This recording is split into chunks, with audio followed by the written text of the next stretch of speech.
Yo me acuerdo de un momento en que yo decía, o sea, leyéndole a mi papá, en que como que tomé distancia de la escena, o sea, estaba mi papá al lado mío, en el sofá, en el hall, leyendo, yo leyéndole a él con los ojos cerrados, y una parte de mí entendió que cuando él ya no estuviera, yo quedaría como con la gratitud de haberle dado como un espacio para tomar aire en medio de la tragedia en la que estaba, pues porque su situación era muy, muy, muy difícil. Y pues como que ver a uno de los amores de tu vida en semejante situación, como que uno dice, esto no es justo, pero también es aceptar. Entonces fue como súper bonito en ese momento entender que cuando no te queda nada, te quedan los libros. O sea, como que para mí esto es mi vida. O sea, como es desde ahí que yo me agarro para decirle a la gente, es que no estamos solos, o sea, tenemos las cosas para mantenernos a flote y podemos salir de los momentos más difíciles si tenemos las herramientas. Y para mí sin duda son los libros y lo digo por experiencia. Este es El Paraguas, un podcast de literatura infantil y juvenil. Yo soy Zuli Pardo Yo soy Marcela Escobar. Y yo soy Lina Rojas. y estamos bajo este paraguas que es un refugio de lecturas y discusiones literarias alrededor de lo que más nos gusta, hablar de lectura y libros para niños y jóvenes. Como les contamos en el capítulo anterior, tenemos un patrocinador que es Makemake. Ellos no solo tienen una biblioteca digital, sino que también cuentan con una plataforma de cursos que se llama Academia Makemake. En esta oportunidad queremos invitarlos a que descubran el curso de Espantapájaros dictado por Yolanda Reyes y que se titula El tiempo irrepetible, literatura y arte para la primera infancia. Pues nosotros tenemos que decir que hemos sido seguidoras de Yolanda Reyes desde hace mucho tiempo.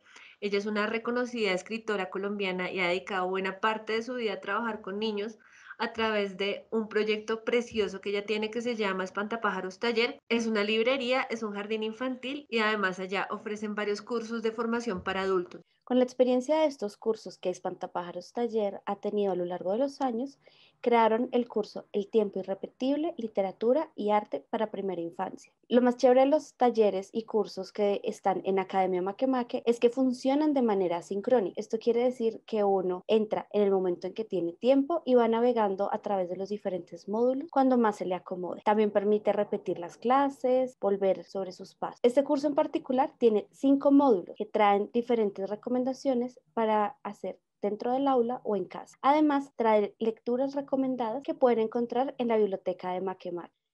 Pueden acceder a Academia Makemake a la siguiente dirección: academia.makemake.com.co.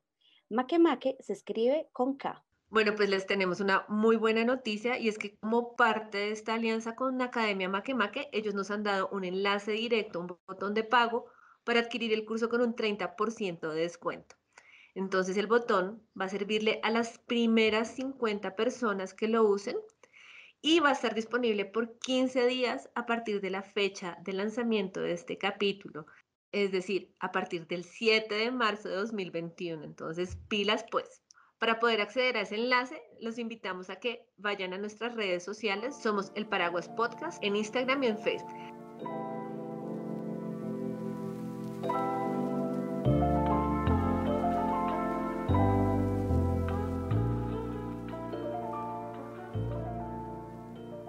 Como ya hablamos en el capítulo anterior, esta temporada la dedicaremos a la idea de canon y de clásicos de la literatura infantil y juvenil, desde nuestra experiencia personal sobre todo. Hoy queremos conversar sobre El Hobbit de Tolkien desde un lugar muy íntimo. Sí, yo quiero hacer énfasis en eso. Estas conversaciones no van a ser unas conversaciones eruditas alrededor de los clásicos, sino que más bien vamos a compartir nuestras experiencias lectoras alrededor de determinados libros que hacen parte de nuestro canon personal. Para empezar, Lina, ¿cuál es su relación con este libro? Como casi todos los que hablamos de libros para niños, me he tenido que cruzar con el Hobbit en muchos espacios y lugares y yo lo tenía como en la lista de pendientes, pero nunca hacía la tarea. Entonces, cuando dijiste, quiero hablar del Hobbit porque es mi canon, pues yo dije, bueno, ya llegó la hora de hacer la tarea. Yo ya me había cruzado con el mundo de Tolkien como lectora en algunos espacios, pero nunca lo había leído como con juicio. Y me di a la tarea de leer El Hobbit en inglés y bueno, lo leí mientras escuchaba el audiolibro. y esa es como mi primera aproximación al Hobbit. Ya, pues mira, a mí nunca me entusiasmó demasiado Tolkien, ni El Señor de los Anillos, ni El Hobbit, nada de esto, pero pues luego me cuadré con Lufe, que es mi esposo actualmente, y los amigos de Lufe eran muy aficionados al Señor de los Anillos, entonces se convirtió como en una especie de ritual. Cada 25 de diciembre que hacían el estreno de la película del Señor de los Anillos, íbamos con todo su grupo de amigos a verla.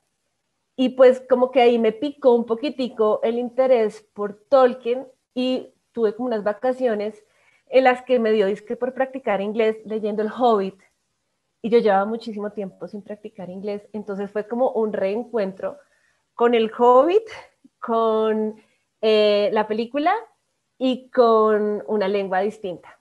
Y me acuerdo que por un lado aprendí muchísimo vocabulario y por otro lado me sorprendió haberme podido compenetrar de esa manera con una obra literaria que resultaba para mí tan ajena. Creo que fue como una especie de encantamiento haberme metido en ese universo de ficción paralelo que era completamente como envolvente. Y es más o menos como la experiencia de la que yo te estaba contando de escuchar el audiolibro y leer el libro físico. Y es que hay un asunto de la lengua en este libro porque las palabras son juguetonas, hay rimas entre los personajes, las canciones. Entonces, es un libro que como que te invita a disfrutarte la lengua. No sé cómo será leerlo en español, de pronto algún día haga la tarea y espero que los traductores hagan como ese esfuerzo de conservar eso, pero creo que es un libro hecho para un asunto de la lengua.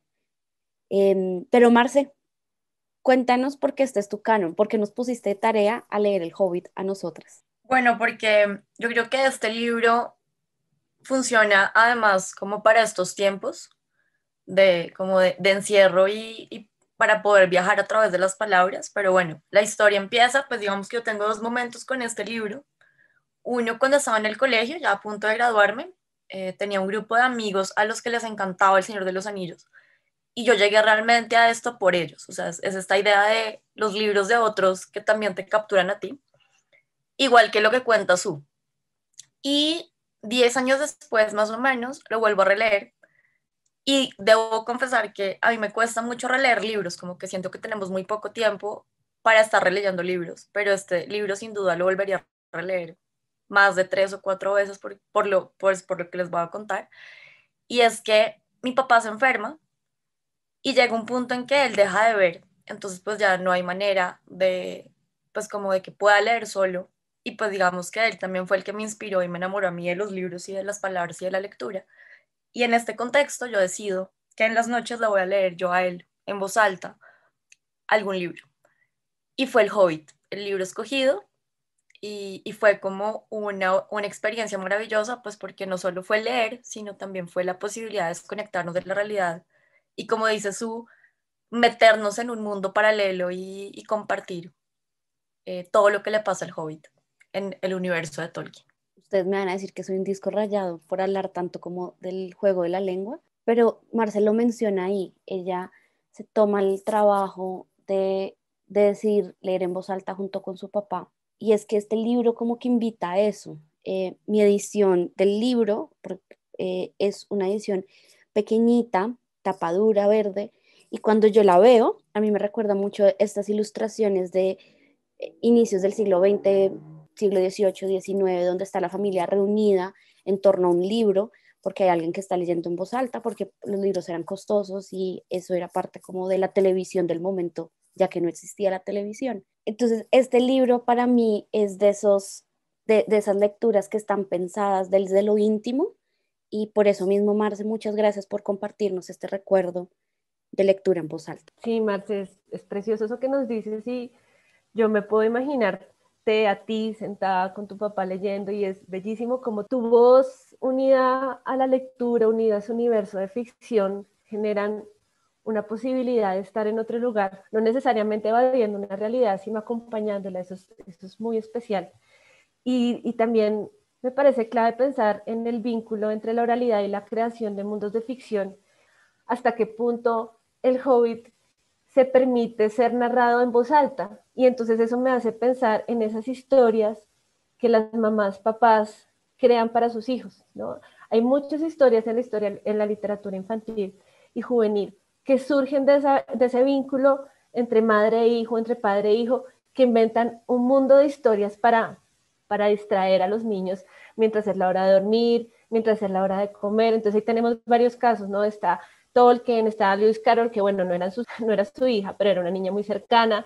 Está María Gripe, está el autor de Winnie the Pooh, que es Mine, está Astrid Lindgren, y ha sido un punto en común en la creación de muchas historias infantiles, esto de llevar el universo de lo íntimo, de la vida familiar, a un universo de fantasía. Quiero que pensemos también en esos lugares de conexión de las historias con la familia y cómo la oralidad tiene un peso muy importante ahí, cómo esos universos privados eventualmente se convierten en universos públicos, como en el caso de estas historias o las que ya mencioné. Con eso que estás compartiendo, tanto niños como adultos nos conectamos con la posibilidad de inventar historias para otros antes de ir a dormir. Y desde este lugar, pues también un paréntesis como de también como vida íntima en la que estamos en esta temporada. Es que durante la pandemia yo tuve la oportunidad de estar con mis sobrinos también, viviendo con ellos y sobre todo con el más chiquito. Él a veces no podía dormir y nos inventamos historias de una lagartija y una pulga, que les pasaban un millón de aventuras. Y cuando por la mañana les contábamos a los otros, nos decían, no, escríbanlas. Pero en el momento en que yo empecé a decir, bueno, voy a escribir estas historias, me di cuenta que no todo lo oral debe ser escrito y que muchas de estas historias personales pues son personales y están sujetas a un contexto y a un universo y a un mundo que uno ha creado con ese, como con ese otro pequeño ser con el que uno está compartiéndolo. Sin embargo, en el caso de Tolkien, pues pasa algo maravilloso y es que él logra volver esta historia del Hobbit que era para sus hijos en algo mucho más grande y es un libro, pero es un libro que está inmerso en un universo.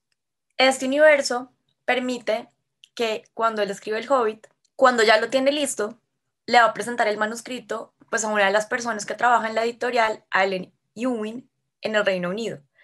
Aquí, la persona que lo recibe se lo entrega al editor, que al saber que es un libro para niños, o sea, como en este contexto que les estamos como narrando, él tiene un hijo de 10 años al que le dice que lo lea y que le dé su opinión. Resulta que al hijo del editor le encanta. Y esta lectura va a ser como el secreto para que 12 años después, cuando Tolkien llega a la editorial otra vez con El Señor de los Anillos, el hijo que leyó El Hobbit cuando tenía 10 años, ahora es el editor y va a ser él quien aprueba la publicación del Señor de los Anillos. En un momento, o sea, esto es como situémonos en el Reino Unido en más o menos 1900, en los años 40, contexto de la guerra, en donde estos libros no eran lo que se estaba publicando, o sea, esto no era el trending topic de hoy en día, sino era algo rarísimo, eran unos mamotretos larguísimos y donde le van a decir sí, porque este editor fue lector y este ejemplo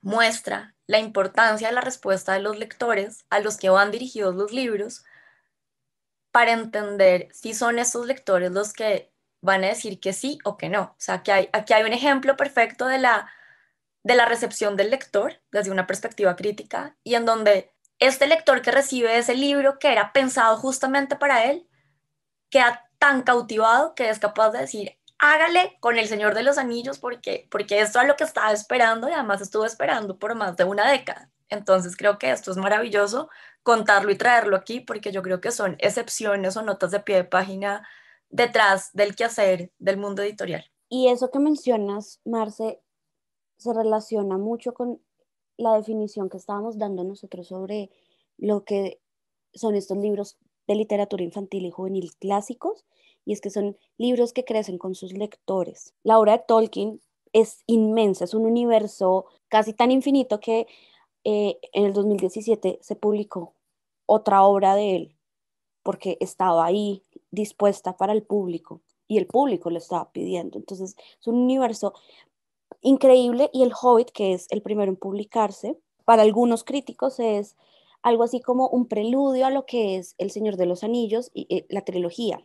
Entonces, para muchos esos 4 libros van juntos. 4 libros en edición, ¿no? Porque sabemos que adentro del Señor de los Anillos algunos consideran que cada libro son 2 libros realmente y bueno, hay algunos críticos que señalan que el primer capítulo de La Comunidad del Anillo tiene el mismo registro de voz y de tipo de lenguaje y de oraciones que tiene el Hobbit, pero que una vez la comunidad va avanzando y se empieza como a complicar más el asunto del Señor de los Anillos, reta al lector en un proceso de lectura mucho más avanzado y lo va acompañando como en su crecimiento como lector, hasta que al final pues ya estamos totalmente metidos en este universo de la Tierra Media, y eso lo logra un autor que ha pensado los libros no exclusivamente en el lector, sino también en el universo y lo que el universo va pidiendo.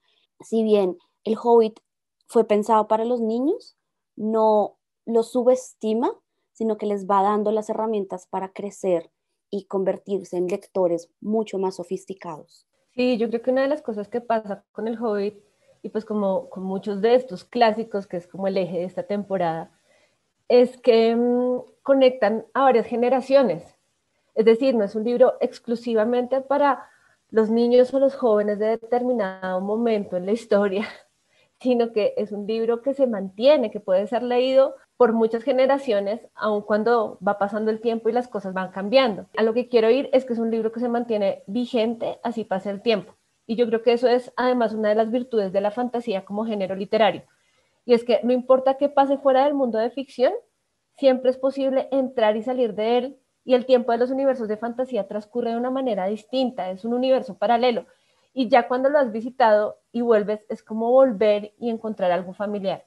Y así se siente. Y en este contexto, en la relectura que hice cuando mi papá se enfermó, pues tampoco fue una coincidencia el haber escogido este libro entre muchísimos que tenía en la biblioteca.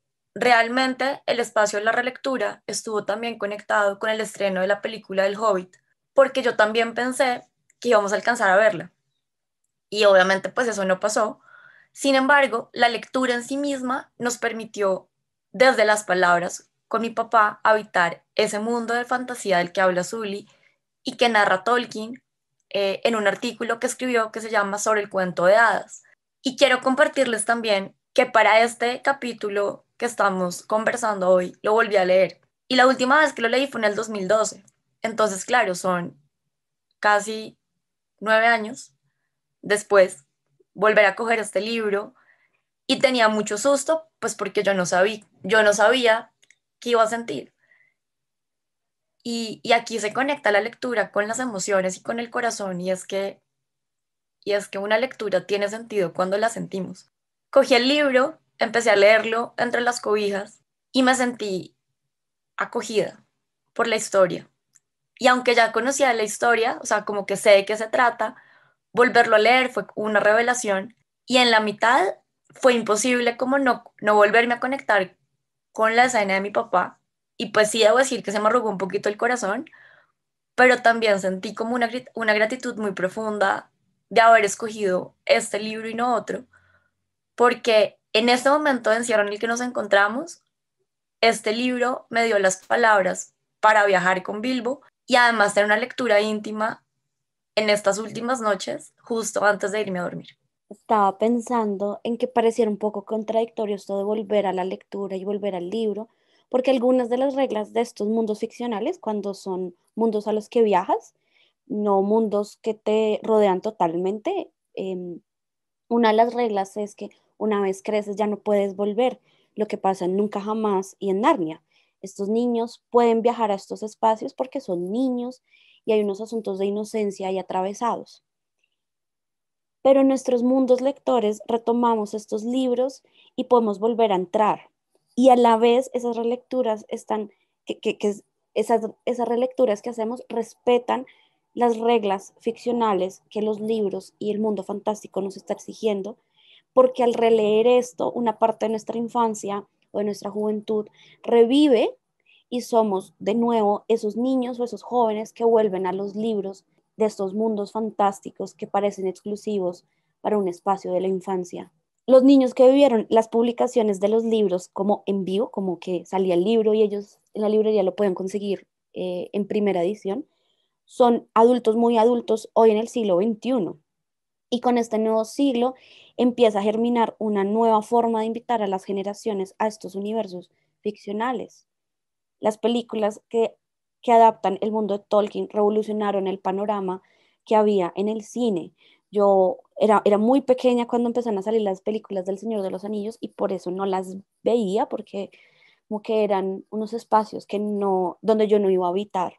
Pero seguido a esto salió el fenómeno Harry Potter y trataron de adaptar otras sagas similares, algunos con un poquito más de éxito que otras, pero no solo en el Young Adult sucede esto, sino que los niños que están empezando a ser lectores independientes encuentran en los libros también un refugio en los diferentes medios que hay. Entonces, la adaptación de Spiderwick, de los libros de Lemony Snicket, y todo eso ha hecho que el mundo cambie. O sea, yo no, a veces me pregunto si Tolkien se puede imaginar por un segundo todo lo que él ha empezado a detonar en muchas generaciones, porque pues al niño que él escribió no es el mismo niño que hoy lo está leyendo por primera vez con su familia en casa.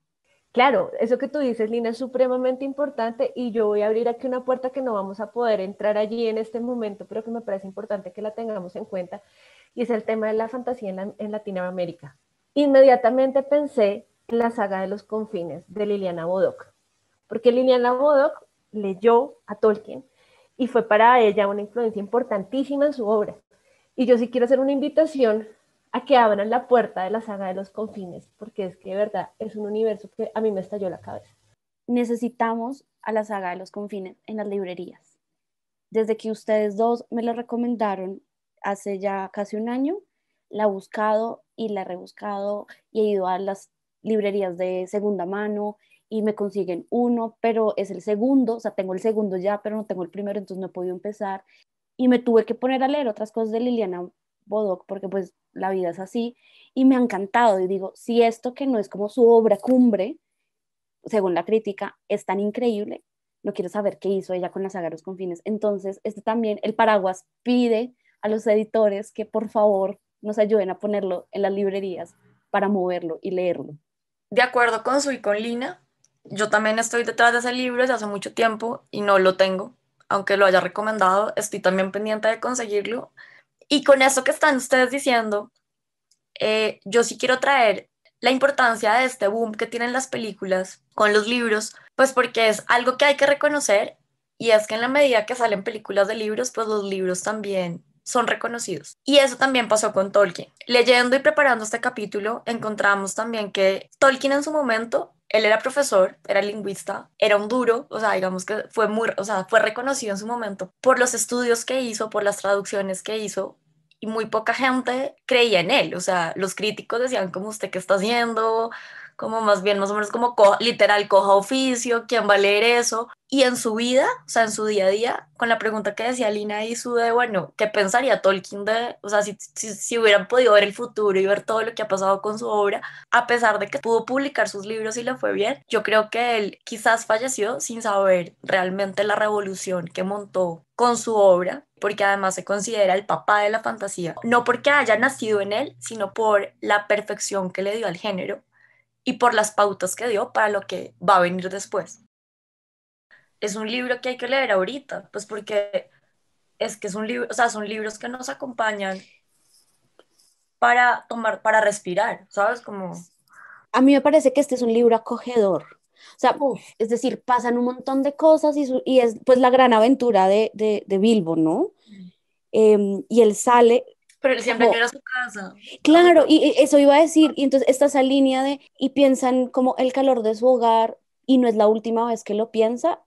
Cada Sí. vez que yo leía esa línea, yo quería como llorar un poquito, y yo decía como qué dolor viajar cuando uno lo que quiere es estar en la casa. Y aquí Joana, pasa todo lo contrario, uno quiere estar afuera, pero le toca estar en la casa, y la única forma de salir, ujú, yo seguramente, es pues subirse en el mismo caballo que Bilbo, tal cual. Pony, el mismo Pony. Es súper bonito pensar en esa idea de incomodarse, ¿no? Como que estamos acostumbrados a tener una vida cómoda, que qué rico la cobijita, la biblioteca, la comida caliente, y es que la vida no es eso, o sea, la vida es incómoda, hay que incomodarse para también tener aventuras y crecer, porque es que si no vamos a estar todo el tiempo como en un letargo, no sé.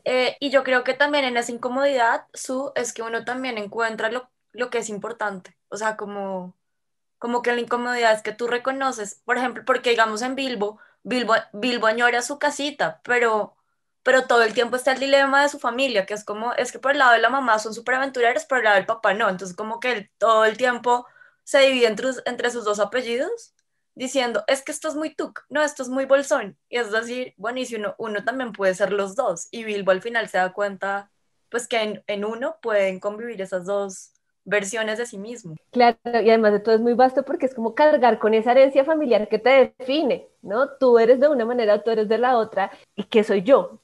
Si, sin esa herencia familiar, ¿yo qué soy? ¿Yo qué quiero? ¿Yo a qué me le mido? ¿Qué tan valiente soy? Hasta qué punto me dejo llevar al... Y a mí me encanta que el stuck por parte de la madre, y es que la madre es esa conexión como biológica de estar dentro del vientre, de ser uno por un tiempo. Entonces, que él sea Tuk, o sea, que él sea este aventurero por parte de la madre, porque además cuando tú eres algo por parte de tu madre, tú niegas tu apellido, o sea, es decir, entonces, claro, Bilbo se presenta como Baggins primero, porque pues su papá primero, y es tremendo, ¿no? Uy, a mí eso me rayó un poco. Es una historia de tipos donde hay una mujer y pues yo entiendo que es otro contexto y otra cosa, pero luego yo me puse a pensar por qué le llama tanto la atención a los amigos de Luffy, porque genera esa conexión con ellos, como que hasta cierto momento de mi vida yo pensaba que esas historias que les pasaban a ellos en ese universo Tolkien eran historias que solamente podían vivir varones. Entonces como que eso de alguna manera me distanció. Era como si hubiera un tipo de historias para chicas y otro tipo de historias para chicos. Yo les cuento que yo realmente recibí este libro como un regalo. Luego pedí al Señor de los Anillos para seguir como en esta línea de estos libros viaje que son para mí esas historias. Y también esta idea de acompañar a mi papá, vinculado no solo con leer, sino leerlos para ver la película, fue algo que se volvió como una tradición entre nosotros. Entonces también es como compartir que quizás hay otras formas de leer, o sea, no es solo leer un libro, sino que los mismos libros van creando una serie de universos desde otros medios, ya sean, por ejemplo, las películas, los audiolibros que hablaba Lina, los libros en sí mismos. Y yo creo que también es importante hacer una reflexión desde la lectura y de cómo nos vamos formando como lectores desde estas otras experiencias que tenemos para entender el poder que tienen las palabras, para congelar el tiempo en el mundo real, para saltar de un universo a otro, en donde el libro te permite entrar y sentir frío, hambre, miedo y alivio a lo largo de las aventuras que van viviendo los personajes. Yo creo que entre este mar de libros que nos rodean, hay unos libros que nos llegan al alma y desde este lugar es que para mí El Hobbit es uno de mis clásicos. Lina, ¿desde dónde traen sus clásicos para que nos acompañen en nuestras próximas conversaciones? Bueno, pues para las próximas conversaciones voy a traer dos clásicos. Uno lo traigo desde la infancia, desde mi primera experiencia de lectura autónoma y desde el primer recto lector que tuve. Y el segundo viene desde una lectura en voz alta como una manera de sanarme física y emocionalmente, como encontrar en esa lectura una metáfora de la enfermedad y de la sanación por la que pasé. ¿Y tú, Linis? Mis clásicos vienen, uno del colegio, de esas lecturas por mandato a las que uno se acerca con algo de prudencia, porque aquellos libros que van en la lista de lectura escolar no suelen ser los favoritos de uno en ese momento. Ese libro me capturó y esa autora me cogió, que ha crecido conmigo, y eso es muy rico, luego les contaré más. Y el otro libro que para mí es canon y que quiero que entre al canon porque es un libro mucho más reciente en publicación, entró porque en ese libro encontré la compañía cuando tuve que vivir un duelo en soledad.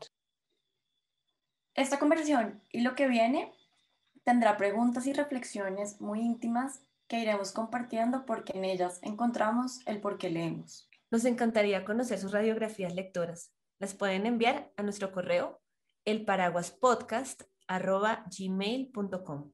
A propósito de radiografías lectoras y de conversaciones íntimas, les presentamos a Laura Ruiz de el podcast El Refugio de la Fantasía. Hola, panel del Paraguas Podcast, espero que estén muy bien. Mi nombre es Laura y esta es mi radiografía lectora. Cuando era muy pequeña veía siempre a mi abuelito leer y yo creo que lo aprendí de ahí. Bueno, yo como así como que el gusto de la lectura yo creo que lo saqué en parte por siempre verlo leer. Cuando ya a medida que iba creciendo, mis papás me apoyaban en la lectura, entonces me llevaban a las ferias del libro, me llevaban a la biblioteca Virgilio Barco y yo amaba la sala infantil y juvenil. En esa sala fue que conocí la fantasía. Había un libro que es El misterio de la escalera de María Villegas y Jenny Kent, que a mí me encantaba porque en la portada era en sepia y tenía como muchas criaturas mágicas en ella dibujadas. Entonces a mí me encantaba y lo saqué como 5 veces. Y luego también me regalaron las crónicas de Narnia completas en una Navidad.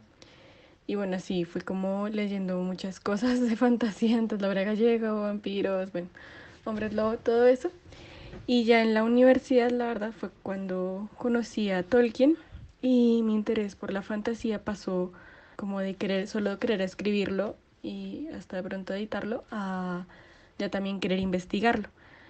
Y tanto así que hice mi tesis y pues en la fantasía y Tolkien también me han enseñado como a pensarme diferente y a soñar mundos distintos y a pensar que sí se puede tener esperanza y podemos sí como cambiar el mundo, así a veces todo parezca muy oscuro. Que estén muy bien, chao. Gracias. No, pues a ustedes porque creo que esto no es fácil para ninguna y yo siento que es importante, es decir, como que en un mundo que está lleno de ruido, hablar desde el corazón es lo que, o sea, es lo que nos queda, no sé. Muchas gracias a todos por habernos acompañado en este capítulo y hasta la próxima.